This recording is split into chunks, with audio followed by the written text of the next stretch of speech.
نحمده ونستعينه ونستغفره ونعوذ بالله من شرور أنفسنا ومن سيئات أعمالنا من يهده الله فلا مضل له ومن يضلل فلا هادي له وأشهد أن لا إله إلا الله وحده لا شريك له وأشهد أن محمدًا عبده ورسوله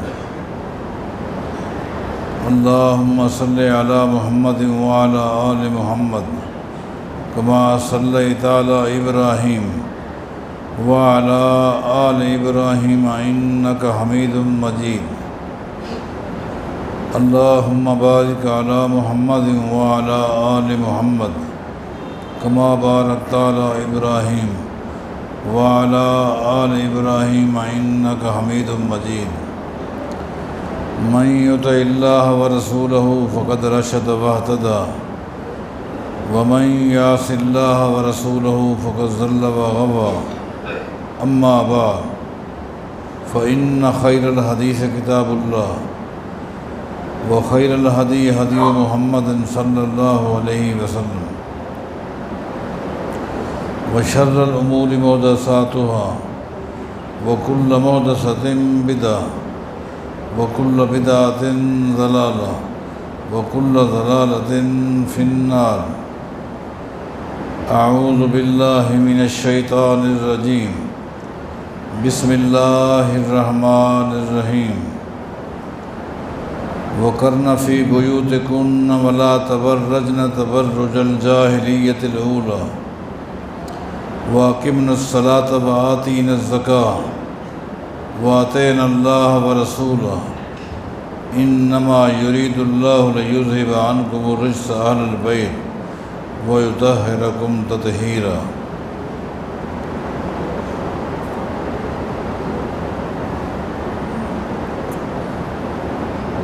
صحابہ کرام رضوان اللہ علیہم اجمعین اور بالخصوص خلفائے راشدین کی مبارک سیرتوں کو، ان کے اطوار کو بیان کرنے کے بعد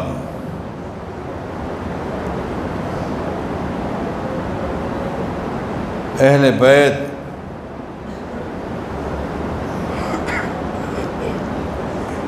ان کی عظمت، ان کے مقام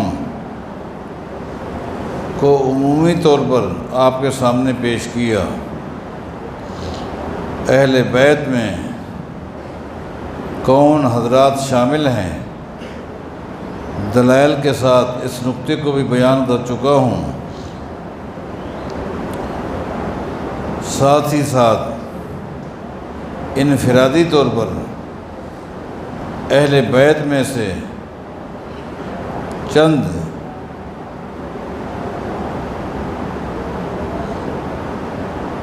اشخاص، چند ہستیاں، ان کی سیرتوں کو،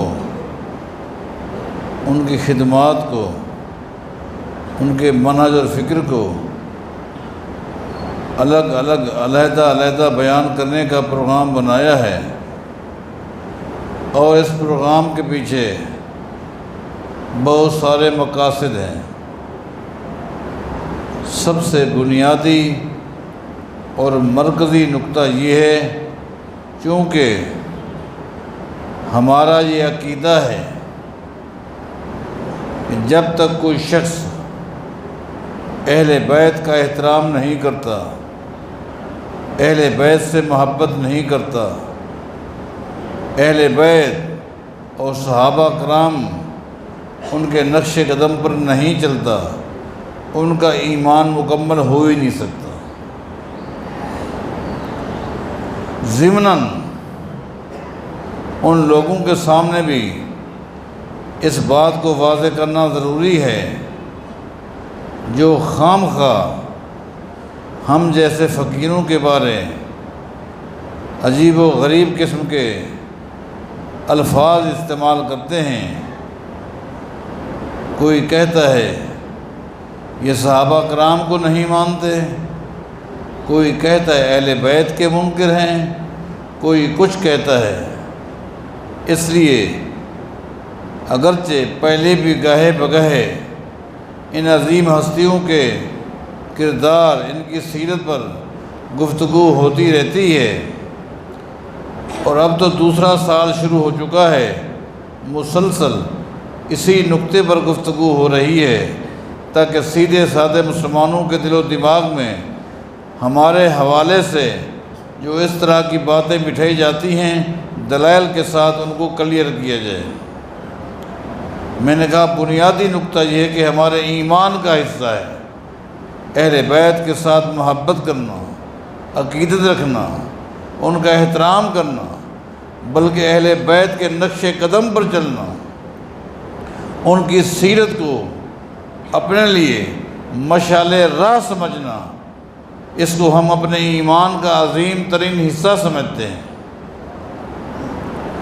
خلفائے راشدین کی سیرت کے اندر مسلمانوں کے چوتھے خلیفہ سیدنا علی بن ابی طالب رضی اللہ تعالیٰ عنہ کے کردار کو، عقیدے کو، منہج کو، فکر کو، ان کی خدمات کو میں نے پیش کیا، جو کہ اہل بیت میں ایک مرکزی حیثیت رکھتے ہیں۔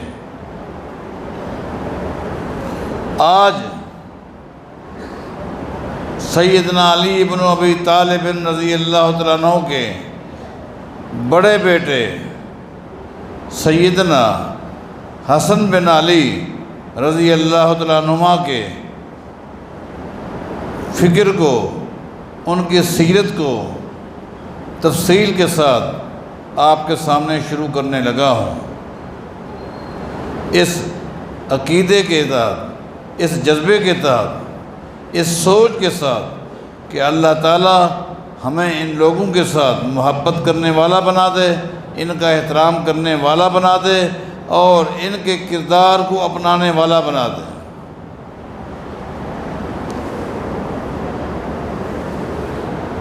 حدیث میں آتا ہے ایک دن رسول اکرم صلی اللہ علیہ وسلم بیٹھے تھے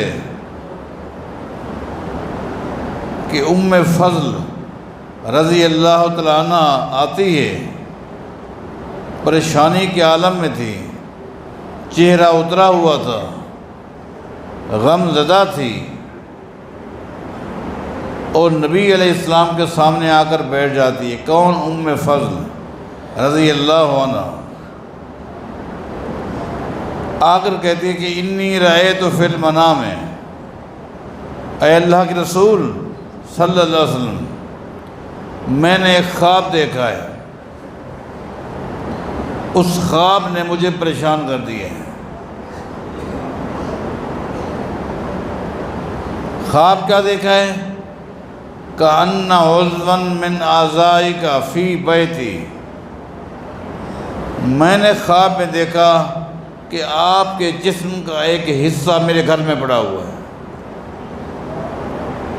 آپ کے جسم کا ایک حصہ، وضاحت نہیں ہے کہ وہ کون سا حصہ تھا، ہاتھ تھا، آنکھیں تھیں، کیا تھا؟ ان عضوا من اعضائک، آپ کے جسم کے اعضاء میں سے ایک عضو کو میں نے دیکھا کہ وہ میرے گھر میں تھا۔ میں تو بڑی پریشان ہو گئی ہوں، اور پریشانی کے عالم میں آپ کے پاس آئی ہوں یہ پوچھنے کے لیے کہ میرے اس خواب کی تعبیر کیا ہے۔ ام فضل کو آپ جانتے ہوں گے، یہ سیدنا عباس رضی اللہ تعالیٰ عنہ کی گھر والی ہے، اور سیدہ خدیجہ رضی اللہ تعالیٰ عنہ کے بعد سب سے پہلے اسلام میں داخل ہونے والی یہ خاتون ہے، اپنے خاوند سیدنا عباس سے بھی پہلے مسلمان ہوئی تھی۔ اسی خاتون کو دیکھ کر نبی علیہ السلام فرمایا کرتے تھے الاخوات الاربع مومنات، الاخوات الاربع مومنات، لوگوں 4 بہنیں ہیں جن کو اللہ تعالیٰ نے ایمان کی دولت سے نوازا ہے۔ 4 بہنیں ہیں جن کو اللہ تعالیٰ نے ایمان کی دولت سے مالا مال کر دی ہے۔ جب میں اس حدیث کو پڑھتا ہوں تو میرے دل سے بے ساختہ آواز نکلتی ہے کہ اللہ تعالیٰ نے ان 4 بہنوں کو جہاں علم کی دولت سے نوازا تھا، اسی طرح ان کو دیندار، چوٹی کے متقی اور پرہیزگار خامدوں کے ساتھ بھی نوازا تھا۔ یہ بھی ایک نعمت ہے، دیندار بیوی یا دیندار خامند، یہ بھی ایک نعمت ہے۔ ان 4 بہنوں کو جہاں اللہ نے ایمان کی دولت سے نوازا تھا، اللہ نے ان 4 کو متقی، چوٹی کے پرہیزگار خامدوں جیسی عظیم نعمتوں سے بھی نوازا تھا۔ یہ ام فضل، یہ 4 بہنیں ہیں۔ ام فضل بیوی ہے سیدنا عباس رضی اللہ تعالیٰ عنہ کی، جو کہ نبی علیہ الصلوۃ والسلام کے چچا ہیں۔ ان کی ایک اور بہن ہے، اس کا نام ہے سلمہ رضی اللہ عنہ، وہ بیوی ہے سیدنا حمزہ کی رضی اللہ عنہ، وہ بھی نبی علیہ السلام کے چچا ہیں، سیدنا حمزہ رضی اللہ عنہ۔ ام فضل کی ایک اور بہن ہے، اس کا نام اسما ہے، یہ بیوی تھی جعفر طیار رضی اللہ عنہ کی۔ جب جعفر طیار موتا کی لڑائی میں شہید ہو گئے تو پھر ان کا نکاح خود نبی علیہ السلام نے ابو بکر صدیق کے ساتھ پڑھا دیا تھا، اسما کا۔ جب ابو بکر صدیق فوت ہو گئے تو پھر اس اسما کے ساتھ نکاح سیدنا علی نے کیا تھا۔ تو جیسے جتنے بھی خامد تھے سارے متقی پرہیزگار۔ ام فضل کی جو چوتھی بہن ہے، ٹوٹل 4 بہنیں ہیں، وہ میمونہ ہے۔ ان کے خامد کون ہیں؟ کائنات کے امام محمد الرسول صلی اللہ علیہ وسلم۔ ام فضل نبی علیہ السلام کے سامنے بیٹھ کے رو رہی ہے، اپنے خواب پر بڑی پریشان ہے کہ میرے خواب کی تعبیر کیا ہو سکتی ہے، یہ کیا معاملہ ہے، اور نبی علیہ السلام کے چہرے کو دیکھ رہی ہے کہ آپ مسکرا رہی ہیں، اور آپ فرماتے ہیں ام فضل آپ کے خواب کی تعبیر کیا ہے، پتہ ہے آپ کو؟ تبھی تو میں آئی ہوں۔ نبی علیہ السلام فرماتے ہیں سن لے اے ام فضل، تیرے خواب کی تعبیر یہ ہے تالد فاطمۃ غلاما انشاءاللہ، تیرے خواب کی تعبیر یہ ہے کہ میری بیٹی فاطمہ کے گھر اللہ تعالیٰ بیٹا دے گا، اس بیٹے کی پرورش تو کرے گی۔ اور ایسے ہی ہوا، فاطمہ کے ہاں اللہ تعالیٰ نے بیٹا دیا، حسن رضی اللہ تعالیٰ عنہ۔ کیا ہی یہ عظیم اور خوش نصیب بیٹا ہے، قربان جائیں حسن رضی اللہ تعالیٰ عنہ۔ یہ تو اس امت کا وہ خوش نصیب بچہ ہے جسے نبوت کی گود ملی، جن کی والدہ سیدہ فاطمہ کو نبوت کی گود ملی، جن کے والد علی کو نبوت کی گود ملی۔ اس سے اور خوش نصیب بچہ کون ہو سکتا ہے کہ جس کو نبوت کی گود ملی، نبوت کی گود میں پرورش پائی۔ ان کے والد نے بھی نبوت کے گود میں پرورش پائی، ان کی والدہ نے بھی نبوت کی گود میں پرورش پائی۔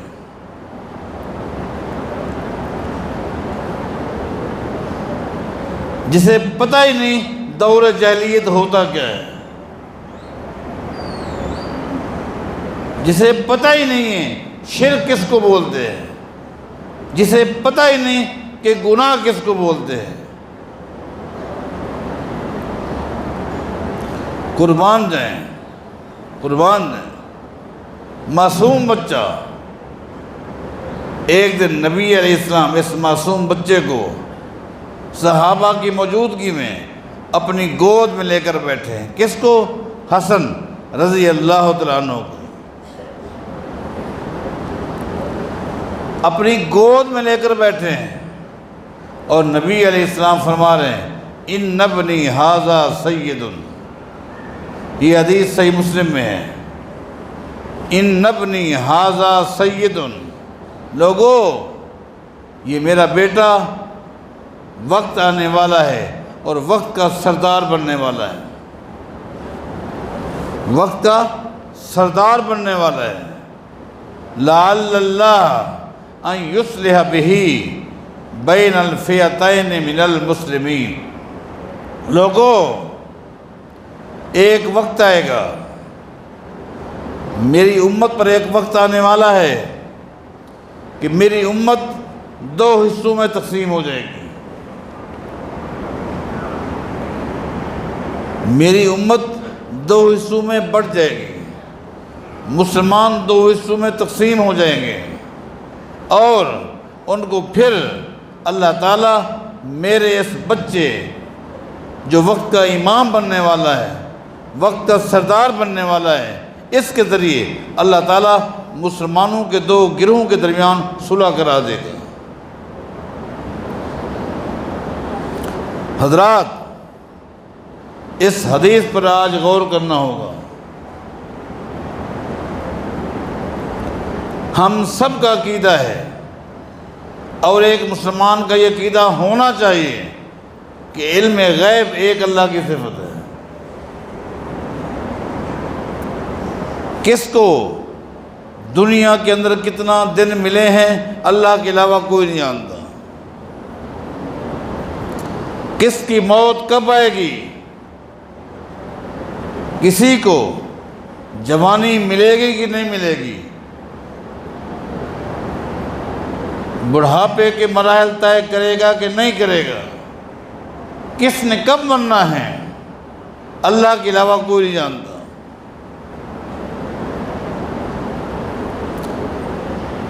تو پھر نبی علیہ السلام نے یہ کیسے فرما دیا؟ اس حدیث کی صحت پر امت کا اتفاق ہے۔ یہ صحیح مسلم کے حوالے سے حدیث پیش کی ہے۔ جب حدیث کی صحت پر اتفاق ہے تو نبی علیہ السلام نے یہ کیسے فرما دیا؟ ان ابنی ھذا سید، یہ میرا بیٹا سردار بننے والا ہے۔ لعل اللہ ان یصلح بہ بین الفئتین من المسلمین، ایک وقت آئے گا میری امت دو حصوں میں تقسیم ہو جائے گی، دو دھڑے بن جائیں گے، اور میرے اسی بچے کے ذریعے، اسی کے ذریعے اللہ تعالیٰ امت کو پھر متحد کر دے گا۔ یہ نبی علیہ السلام نے کیسے فرما دیا؟ کیا آپ کا تجربہ تھا؟ کیا دنیا کا کوئی شخص اپنی عقل کی بنیاد پر یا اپنے تجربے کی بنیاد پر کسی کے بارے یہ کہہ سکتا ہے کہ اس کی اتنی لمبی عمر ہوگی، یہ وقت کا سردار بنے گا؟ کیا کوئی کہہ سکتا ہے کہ امت تقسیم ہو جائے گی؟ صحابہ کی تو عقل کام نہیں کرتی تھی کہ آج امت جو متحد ہے، قرآن کریم جس کی تعریف کر رہا ہے، محمد الرسول اللہ والذین معہ اشداء علی الکفار رحماء بینہم، قرآن کریم جن کو رحماء بینہم کہہ رہے ہیں، کیا ایک وقت ہے کہ یہ تقسیم ہو جائیں گے؟ صحابہ کی عقل نہیں مانتی تھی، لیکن چونکہ ناطق کے وحی کا فرمان ہے ان کا ایمان مانتا تھا۔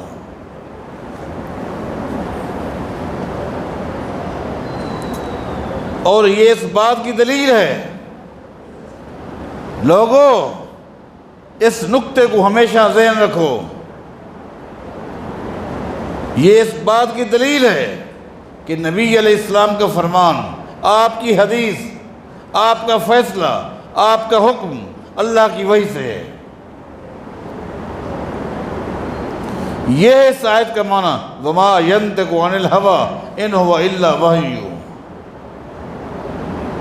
یہ ہے اس آیت کا معنی، وَلَوْ تَقَوَّلَ عَلَيْنَا بَعْضَ الْأَقَاوِيلِ لَأَخَذْنَا مِنْهُ بِالْيَمِينِ۔ میرا پیغمبر اپنی طرف سے کوئی جملہ کہہ نہیں سکتا دین کے حوالے سے۔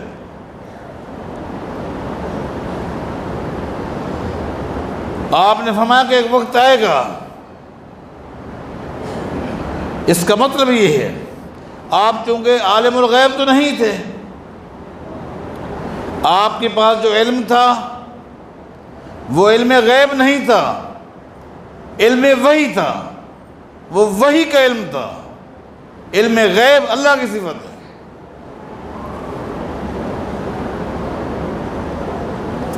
اگر آپ کے پاس علم غیب ہوتا، علم وحی نہیں بلکہ علم غیب ہوتا،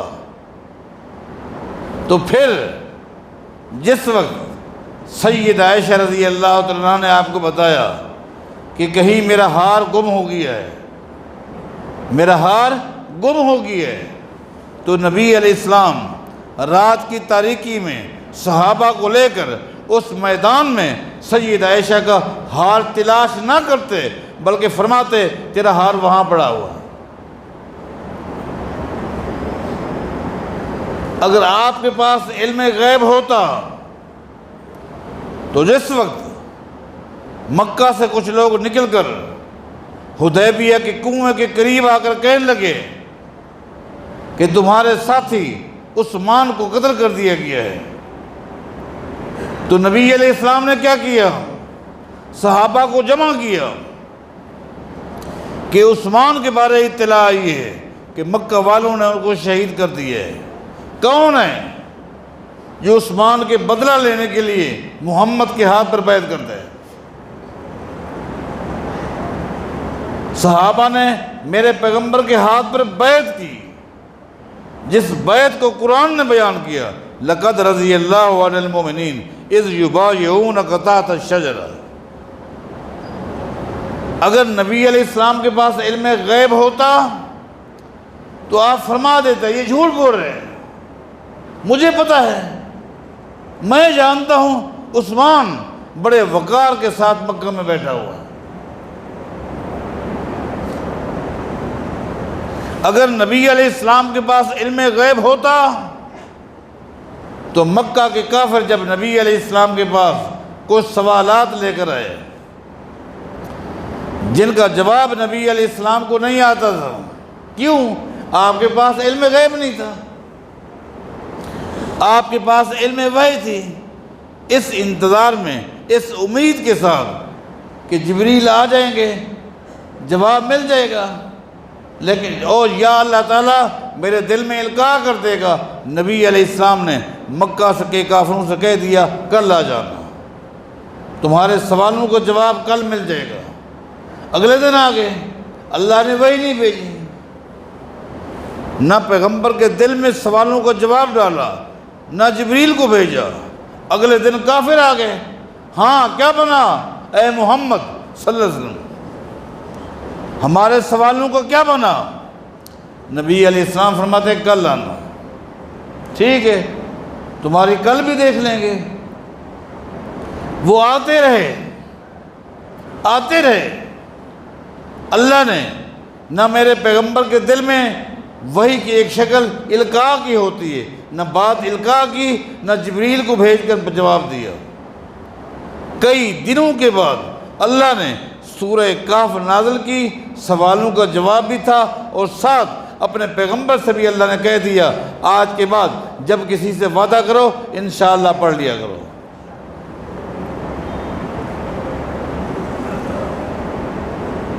جب انشاءاللہ کے ساتھ مشروط کرو گے انشاءاللہ تو مانا اللہ کی توفیق ہوگی، اللہ کی مشیت ہوگی، تمہیں جواب مل جائے گا۔ انشاءاللہ کے بغیر کسی سے وعدہ نہ کیا کرو۔ اس کے بعد وہی بھیج دی۔ آپ کے پاس جو علم تھا وہ علم غیب نہیں تھا، وہ علم وحی تھا۔ وحی کے ذریعے اللہ نے کوئی چیز بتا دی۔ آپ عالم الغیب نہیں تھے۔ آج جس پیغمبر کو کوئی پتہ نہیں کہ میرے زندگی کے کتنے دن باقی ہیں، کسی شخص کے بارے پیغمبر نہیں جانتا کس کو اللہ نے کتنا مہلت دی ہے۔ ہاں وہی آ گئی، آپ نے اپنی وفات سے پہلے سیدہ فاطمہ رضی اللہ تعالیٰ عنہ کو قریب کیا اور ان کے کان میں کچھ کہا، وہ رونے لگ گئی۔ پھر کچھ کہا، ان کے چہرے پہ رونق آ گئی۔ پہلے نبی علیہ الصلوۃ والسلام نے اپنی وفات کی اطلاع دی، وہ پیغمبر کی جدائی کا سن کر رونے لگ گئے۔ جب دوبارہ نبی علیہ السلام نے بتایا کہ میرے خاندان میں سب سے پہلے تو مجھے آ کر ملے گی، تو پیغمبر کے ساتھ ملاقات کی خبر سن کر ان کے چہرے پہ رونق آ گئی۔ انہیں اپنی موت کا کوئی غم نہیں تھا، پیغمبر کے ساتھ ملاقات کی خوشی تھی۔ وہی آئی، پیغمبر نے بتا دیا۔ یہی ہوا نبی علیہ الصلوۃ والسلام کے جانے کے بعد 6 مہینے کے بعد آپ کے خاندان میں سب سے پہلے سیدہ فاطمہ چلی گئی۔ آپ کی بیویاں نبی علیہ السلام کے پاس آئیں، آ کر عرض کی، آپ یہ تو بتائیں، آپ یہ تو کہہ رہے ہیں میں کسی وقت بھی تم سے جدا ہونے والا ہوں۔ پیغمبر کی جدائی کا ایک تصور تھا۔ کہتی ہیں آپ یہ تو بتائیں، ہم میں سے آپ کے جانے کے بعد ہم میں سے سب سے پہلے آپ سے کون آ کر ملے گی؟ زندگی تو ہر ایک کو پیاری ہوتی ہے، لیکن نبی علیہ السلام کی بیویوں نے یہ کیوں پوچھا؟ اس لیے کہ اللہ کے نبی سے ملاقات ہونے والی ہے۔ نبی علیہ السلام نے فرمایا اسرعکن لحوقا بی اطولکن یدن۔ اللہ کی وحی آ گئی، میرے پیغمبر کے فرمان اللہ کی وحی سے، اسرعکن لحوقا بی اطولکن یدن۔ میرے جانے کے بعد میری بیویوں میں سے تم میں سے سب سے پہلے جو مجھے آ کر ملے گی وہ ہوگی جس کے ہاتھ سب سے لمبے ہوں گے۔ اطولکن یدن، جس کے ہاتھ سب سے لمبے ہوں گے۔ جب نبی علیہ السلام چلے گئے اور بیویوں کے دل میں آپ کی جدائی نے اور زیادہ پریشان کر دیا، تو آپ کی ساری بیویوں نے اپنے ہاتھوں کی پیمائش شروع کر دی کہ سب سے لمبے ہاتھ کس کے ہیں؟ تو سب سے لمبے ہاتھ سیدہ سودا کے تھے، جبکہ سب سے پہلے فوت ہونے والی سیدہ زینب ہے رضی اللہ عنہ۔ سیدہ سودا تو سیدنا عمر بن خطاب کے دور خلافت میں فوت ہوئی ہیں۔ جس وقت سیدہ زینب فوت ہوئی تو سیدہ عائشہ کہتی ہیں اس دن ہمیں پتہ چلا کہ لمبے ہاتھ کا معنی کیا ہوتا ہے۔ ہمارے ہاں بھی اردو میں بولتے ہیں فلاں آدمی کے ہاتھ بڑے کھلے ہیں، بڑے کھلے ہاتھوں والا ہے۔ اب کھلے ہاتھوں کا معنی یہ ہوتا ہے خرچ کرتا ہے خوب، ہاتھ بڑے فراغ ہیں، کھلے ہاتھ ہیں، خوب خرچ کرتا ہے، سخی ہے۔ اس دن ہمیں پتہ چلا کہ لمبے ہاتھ کا معنی کیا ہوتا ہے، چونکہ نبی علیہ السلام کی بیویوں میں سب سے زیادہ اللہ کے راستے میں خرچ کرنے والی سیدہ زینب تھی۔ بہرحال واپس آتے ہیں، نبی علیہ السلام نے فرمایا لوگو میرا یہ بیٹا سردار ہے، اور ایک وقت آئے گا میری امت 2 حصوں میں تقسیم ہو جائے گی، میرے اسی بیٹے کے ذریعے اللہ تعالیٰ امت کو جمع کر دے گا۔ اور ایسے ہوا، ایسا ہوا۔ ایک وقت آیا دنیا نے دیکھا کہ امت دو حصوں میں تقسیم ہو گئی۔ اس امت کا ایک گروہ سیدنا حسن کے ساتھ کھڑا ہو گیا، اس امت کا ایک گروہ سیدنا معاویہ کے ساتھ کھڑا ہو گیا رضی اللہ عنہما۔ امت دو حصوں میں تقسیم بٹ گئی۔ قربان جائیں کہ سیدنا حسن رضی اللہ تعالیٰ عنہ نے امت کو تقسیم سے بچانے کے لیے ایک پلیٹ فارم پہ جمع کرنے کے لیے خود سیدنا معاویہ کے حق میں دستبردار ہو جاتے ہیں۔ نبی علیہ السلام کو فرمان کی صداقت بھی سامنے ہو گئی۔ اور یہاں ضمناً ایک بات عرض کر دوں، نبی علیہ السلام کا فرمان ہے قرب قیامت امام مہدی آئے گا۔ امام مہدی کا ذکر تقریباً حدیث کی ہر کتاب میں موجود ہے، بخاری میں، مسلم میں، ابو داؤد میں، مسند احمد میں، بڑی تواتر کے ساتھ امام مہدی کے حوالے سے احادیث موجود ہیں۔ فرمایا کہ عیسیٰ علیہ السلام سے پہلے ایک شخص آئے گا، اس کا اسم وہ ہوگا جو میرا اسم ہے، یعنی اس کا نام یا محمد ہوگا یا احمد ہوگا۔ اس کے والد کا نام بھی میرے والد کے نام پر ہوگا، یعنی میرے والد کا نام عبداللہ ہے، اس کے والد کا نام بھی عبداللہ ہوگا۔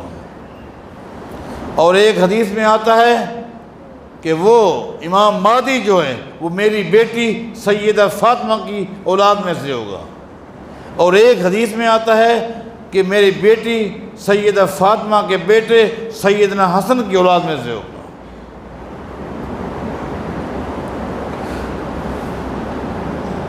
اہل سنہ والجماعت کا اس نقطے پر اتفاق ہے، قرب قیامت یہ شخص آئے گا جس کی اطلاع کائنات کے امام محمد رسول اللہ نے دی ہے صلی اللہ علیہ وسلم۔ وہ آئے گا، سیدنا عیسیٰ علیہ السلام سے پہلے وہ آئے گا، اس کے ذریعے اللہ تعالیٰ پوری امت کو متحد کر دے گا، پوری سرزمین کے اوپر اس کی امامت کا ڈنکا بجے گا۔ محدثین کا موقف ہے امام مہدی کا سیدنا حسن کی اولاد سے آنا در حقیقت سیدنا حسن نے جو قربانی دی اور اپنی امامت کو چھوڑ دیا، اپنی خلافت کو چھوڑ دیا، معاویہ کے حق میں دستبردار ہو گئے، اللہ تعالیٰ اس کے بدلے قیامت کے دن جو دے گا سو دے گا۔ دنیا میں بھی اللہ نے اس کی اولاد میں ایک ایسے شخص کو پیدا کرنا ہے جس کی امامت پوری دنیا میں چلے گی۔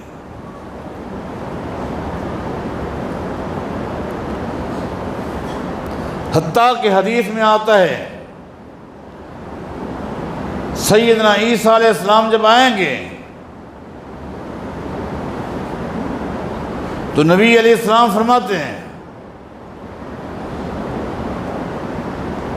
کہ وہ امام مہدی عیسیٰ علیہ السلام سے کہیں گے نماز کا وقت ہوگا، اور امام مہدی کہیں گے یقول امیرہم المہدی، مسلمانوں کا امیر، مسلمانوں کا امام مہدی یہ کہے گا تعال صلی لنا، اے عیسیٰ آؤ اور نماز پڑھاؤ، آؤ لوگوں کو نماز پڑھاؤ۔ عیسیٰ علیہ السلام فرمائے گے نہیں، یہ اعزاز اللہ نے امت محمد کو عطا کیا ہے، میں تمہارے پیچھے نماز پڑھوں گا۔ ایک حدیث میں آتا ہے منا اہل البیت، لوگو نبی علیہ السلام کو فرمایا منا اہل البیت الذی یصلی عیسی ابن مریم خلفہ، لوگو عیسیٰ بن مریم جس امام کے پیچھے نماز پڑھیں گے وہ میری امت کا فرد ہوگا اور میرے اہل بیت میں سے ہوگا۔ یہاں ان لوگوں کا بھی رد ہے جو کہتے ہیں کہ جس طرح نبی علیہ السلام کے دور میں جن لوگوں نے پیغمبر کو دیکھ کر کلمہ پڑھا وہ صحابہ ہیں، آپ کے بعد میں آنے والے کسی شخص کو ہم صحابی نہیں کہہ سکتے۔ اسی طرح نبی علیہ السلام کے دور میں آپ کے خاندان کے اہل بیت کے لوگ جو ہیں وہ اہل بیت میں ہیں، آپ کے بعد ہم کسی کو اہل بیت میں سے نہیں کہہ سکتے۔ نہیں، یہ عقیدہ غلط ہے، بلکہ اہل بیت کا سلسلہ قیامت تک چلے گا، قیامت تک چلے گا، حتیٰ کہ امام مہدی آئیں گے ان کا تعلق بھی اہل بیت سے ہوگا۔ ہاں البتہ وہ کسی غار سے نکل کر نہیں آئیں گے بلکہ مشرقی کنارے سے آئیں گے، جس کی وضاحت خود محمد رسول اللہ نے کیا۔ سیدنا حسن کی اولاد میں سے ہوگا۔ یہ ایک اعزاز ہے، یہ ایک اعزاز ہے جو اللہ تعالیٰ نے اس بچے کو دیا ہے، سیدنا انس کو، سیدنا حسن کو۔ اگر اس نے قربانی دی قیامت کے دن بھی بدلہ ہے، دنیا کے اندر بھی زمین کی پشت پر ایک وقت آئے گا کہ حسن کا بیٹا امیر ہوگا، امام ہوگا اور پوری دنیا کے مسلمان اس کے مقتدی ہوں گے۔ سیدنا حسن کی سیرت کے بہت سارے پہلو ہیں، تفصیل کے ساتھ آپ کے سامنے پیش کروں گا۔ اللہ تعالیٰ سے میں دعا کرتا ہوں اللہ تعالیٰ صحابہ کرام اہل بیت ان کے ساتھ محبت کرنے، عقیدت رکھنے، ان کا مقام بیان کرنے اور ان کے نقش قدم پر چلنے کی امت مسلمہ کو توفیق عطا فرمائے۔